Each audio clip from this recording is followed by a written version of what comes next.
नमस्कार दोस्तों। यूं तो मुंबई में हर कोई एक सपना लेकर आता है। किसी का सपना एक बड़ा बिजनेसमैन बनने का होता है तो किसी का कलाकार। कोई संघर्ष से हार कर अपना सपना छोड़ देता है तो कोई मुसीबतों को सहकर अपने सपनों को हकीकत में बदल देता है। ऐसे ही ग्वालियर से चला एक शख्स जिसका सपना मशहूर लेखक बनना था और बॉलीवुड फिल्म इंडस्ट्री के लिए शानदार फिल्मों और गानों को लिखना था, लेकिन मुंबई आने के बाद उसे काफी संघर्ष करना पड़ा।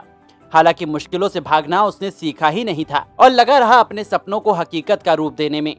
दोस्तों, हम बात कर रहे हैं बॉलीवुड इंडस्ट्री के मशहूर लेखक और गीतकार जावेद अख्तर के बारे में, जिन्होंने बॉलीवुड को एक से बढ़कर एक हिट फिल्मों की कहानी दी और अपने काम का लोहा मनवाया। कवियों और गीतकारों के परिवार से आने के बाद उन्हें मुंबई में 2 साल तक धक्के खाना पड़ा, लेकिन उन्होंने अपनी हिम्मत को टूटने नहीं दिया और एक दिन वक्त बदला तो वो पूरी दुनिया में अपनी लेखनी के कारण मशहूर हो गए। आज के इस वीडियो में हम आपको उनके शुरुआती जीवन, फिल्मी करियर और व्यक्तिगत जीवन के साथ साथ उनके जीवन से जुड़े कुछ रोचक तथ्यों के बारे में भी बताएंगे, तो जानने के लिए वीडियो के अंत तक बने रहें। उनका जन्म 17 जनवरी साल 1945 में मध्य प्रदेश के ग्वालियर में हुआ था। उनका वास्तविक नाम जादू था, जो आगे चलकर जावेद हो गया। लेखन की दुनिया में उनके परिवार की एक लंबी विरासत थी, जिसके बारे में हम आगे बात करेंगे। खैर, जावेद अख्तर ने अपनी शुरुआती पढ़ाई लखनऊ से किया और भोपाल में स्थित सैफिया कॉलेज से अपना ग्रेजुएशन कंप्लीट किया। पढ़ाई करने के बाद उनका भी झुकाव लेखन की तरफ गया, इसलिए वो अपने सपने को पूरा करने के लिए माया नगरी शहर मुंबई में आ गए, जहां उन्हें आने के बाद अपना पैर जमाने के लिए काफी संघर्ष करना पड़ा। हालांकि उनके परिवार का बहुत नाम था, इसके बावजूद भी उन्हें अपने हिस्से का संघर्ष करना पड़ा। ऐसा भी कहा जाता है कि पैसे बचाने के लिए वे ज्यादातर समय कहीं आने जाने के लिए सड़कों पर पैदल ही निकल जाया करते थे। अपने परिवार की लेखन परंपरा को आगे बढ़ाते हुए उन्होंने 100 रुपए प्रति माह पर डायलॉग लिखना शुरू किया और वे कई छोटे मोटे काम भी करते हुए नजर आए। किसी आम आदमी की तरह संघर्ष करते हुए आखिरकार उन्हें साल 1971 में आई फिल्म अंदाज में पहला ब्रेक मिला। इस फिल्म को रमेश सिप्पी द्वारा निर्देशित किया गया था, जो एक रोमांटिक ड्रामा फिल्म थी, जिसमें शम्मी कपूर, हेमा मालिनी, राजेश खन्ना और सिमी ग्रेवाल जैसे कलाकार लीड रोल में दिखाई दिए। जावेद अख्तर की बतौर लेखक ये पहली फिल्म थी जिसमें उनके साथ सलीम खान और गुलजार साहब राइटर के तौर पर शामिल थे। यहीं से सलीम जावेद की जोड़ी बॉलीवुड फिल्म इंडस्ट्री में फेमस हुई और दोनों ने मिलकर कई शानदार फिल्मों की कहानियों को लिखा। बॉक्स ऑफिस पर रिलीज होने के बाद दर्शकों ने फिल्म की कहानी को काफी पसंद किया और इसके गानों को भी पसंद किया। अपनी पहली फिल्म के बाद जावेद अख्तर को उनकी दूसरी फिल्म में भी स्क्रिप्ट लिखने का मौका मिला। उनकी दूसरी फिल्म का शीर्षक है अधिकार, जो उसी साल 1971 में रिलीज हुई थी। यह फिल्म एक ड्रामा फिल्म थी जिसे SM सागर द्वारा निर्देशित किया गया था। इसके लीड कलाकार के तौर पर अशोक कुमार और नंदा को शामिल किया गया था। वही देव मुखर्जी, नाजिमा, प्राण और राज मेहरा सहायक भूमिका में थे। इस फिल्म की कहानी को भी सलीम जावेद की जोड़ी ने ही लिखा था, जिसे दर्शकों द्वारा औसत प्यार मिला। दोस्तों, जावेद अख्तर और सलीम खान की जोड़ी को फिल्मकारों द्वारा काफी पसंद किया जाने लगा, इसलिए बैक टू बैक दोनों को ही फिल्मों की कहानी लिखने के लिए दिया जा रहा था। उनकी तीसरी फिल्म भी साल 1971 में आई थी, जिसका शीर्षक है हाथी मेरे साथी, जिसमें राजेश खन्ना और तनुजा दोनों मुख्य भूमिका में दिखाई दिए। इस फिल्म को निर्देशक MA थिरुमुगम द्वारा निर्देशित किया गया था, जो किसी साउथ इंडियन प्रोड्यूसर द्वारा निर्मित किया गया बॉक्स ऑफिस हिट फिल्म थी।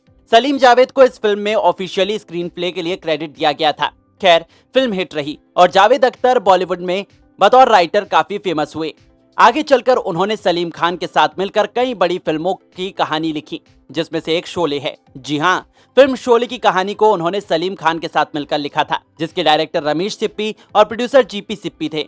वही फिल्म के लीड रोल में अमिताभ बच्चन, धर्मेंद्र, जया बच्चन और हेमा मालिनी जैसे मुख्य कलाकार शामिल थे। इस फिल्म के हर एक कैरेक्टर ने अपनी भूमिका को बखूबी निभाया था, जिसे दर्शकों से काफी प्यार मिला।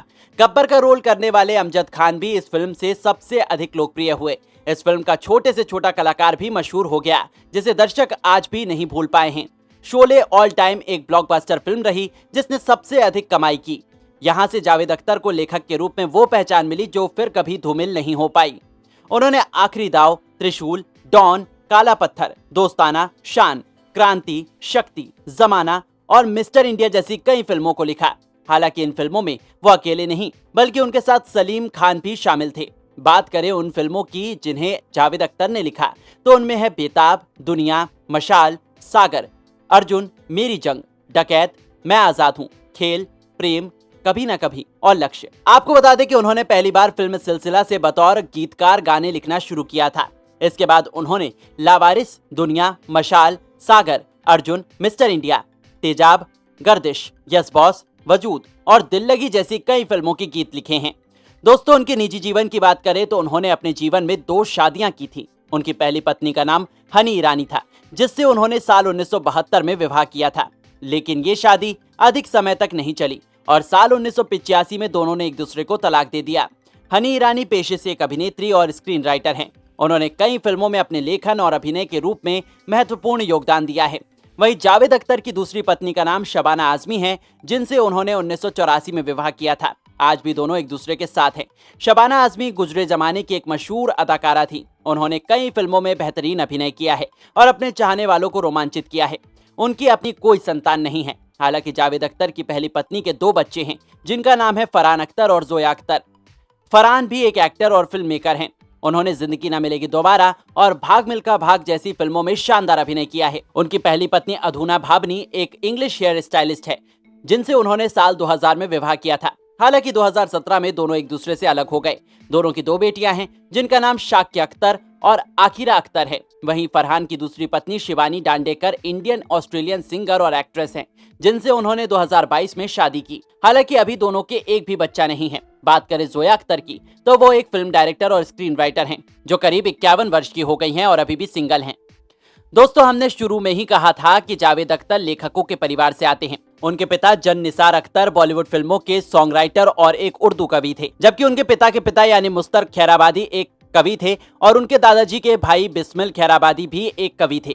उनके परदादा, जिनका नाम फजलेहक खैराबादी था, वो इस्लाम के एक धार्मिक स्कॉलर थे। वहीं जावेद अख्तर की माता का नाम साफिया अख्तर था और वो भी एक राइटर थी।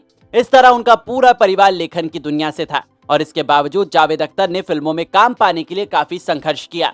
आपको बता दें कि जावेद अख्तर एक नास्तिक हैं। वो किसी भी धर्म को नहीं मानते। उन्होंने इसके बारे में कहा है कि वो जो भी कहते हैं और लिखते हैं, वो सब उनका काम है। वो कहते हैं कि मैं नास्तिक हूँ, मेरी कोई धार्मिक मान्यता नहीं है और मैं किसी भी प्रकार की आध्यात्मिकता में विश्वास नहीं रखता हूँ। जी हाँ दोस्तों, आपने बिल्कुल सही सुना। वो एक नास्तिक हैं, जो सिर्फ मानवता को ही सब कुछ मानते हैं। उन्होंने अपने लेखन से बॉलीवुड में जिन ऊंचाइयों को छुआ है, वहां तक जाना कोई आम बात नहीं है। लोग उन्हें काफी प्यार करते हैं और उनके काम की सराहना करते हैं। आज वो 79 वर्ष के हो चुके हैं और फिर भी अपने काम से प्यार करते हैं। हम उनकी अच्छी सेहत की कामना करते हैं और ये उम्मीद करते हैं कि आपको उनकी ये जीवनी पसंद आई होगी।